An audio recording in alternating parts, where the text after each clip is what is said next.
Good morning, you guys. Today is May 3rd, another Sunday where we have lots of rain.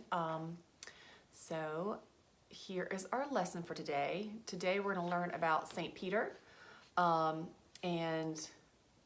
in the email there's an attachment, so you guys could do this word search sometime today. I'm going to do the same thing I did last week, which is just read a story about St. Peter. Not that I want to place any importance over one disciple or another, but St. Peter's pretty important. I don't know if any of you guys have been to Rome or Vatican City, more importantly, but that is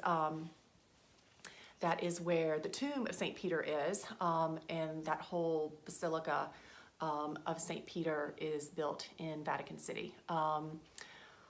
Definitely one of the most famous churches. Now it's a basilica, as the Pope deems it to be a basilica, which grants the Pope's rights in that particular place. So St. Peter is one of 4 major basilicas in the world. I'm not going to go into a history lesson about that, but we are going to learn about St. Peter today. So, Peter the Apostle, we'll go through his history and maybe cover a few other interesting facts about him at the end, and per usual, well, the second Sunday I'll do it, but I will show you a painting, a famous painting of St. Peter, and just give you a little information about that. So Peter, a fisherman and brother of Andrew, was one of the first men Jesus called to be his disciple. For 3 years he was close to Jesus. He promised to be faithful forever. But when Jesus was arrested and brought to trial falsely, Peter grew afraid. He said, "I was never with this man Jesus." As soon as he spoke these words, Peter knew he had done a terrible thing. He had broken his promise. He had lied. He had denied the Lord. After that first Easter, when the disciples learned that Jesus was alive again, Peter knew in his heart what he must do. He would tell everyone who Jesus was and why God had sent a son into the world. He would explain how life is new and different for Christ's people. Peter preached sermons that made people listen. All who heard him were amazed.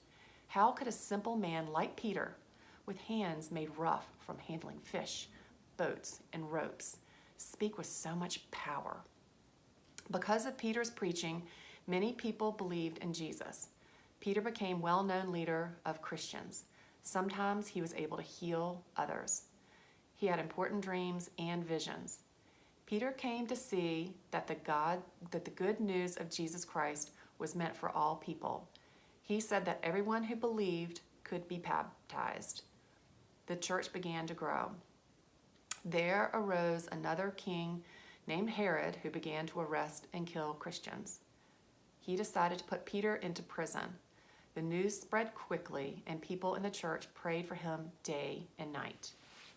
On the very night when Peter was in greatest danger, he was sleeping in chains between 2 soldiers with other men guarding the door.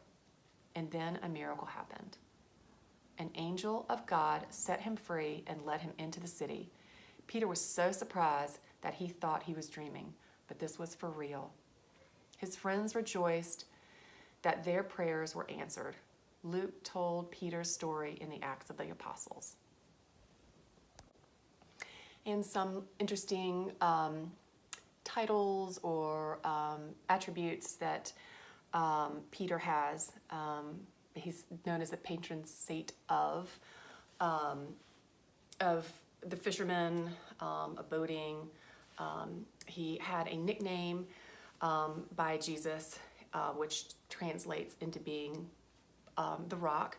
Also, Jesus, and this is in the painting I'll show you, was known to give Peter the keys to the kingdom of heaven. And so we'll see this picture. Actually, I can show it to you now. So this is a painting from the late 15th century. I think it's like 1481 or something. This is This is a painting by Perugino, and it is called Christ Giving the Keys to St. Peter. And you can see this big key hanging down there. These men off to the side are bearing witness to this amazing event. Peter, there are lots of paintings of Peter, and oftentimes you will see him carrying keys. So this is definitely an important event. It sort of opens up the power to Peter and hence to the popes, and Peter was known as being the first pope. So I'll end there. I hope you guys have a good Sunday and hope you'll be able to get outside at some stage. I'd love to hear back from you all too if you have whatever's going on in your life. So I'd love to just know that you're out there and staying happy and healthy. And I hope you enjoyed this lesson on St. Peter. Okay, bye.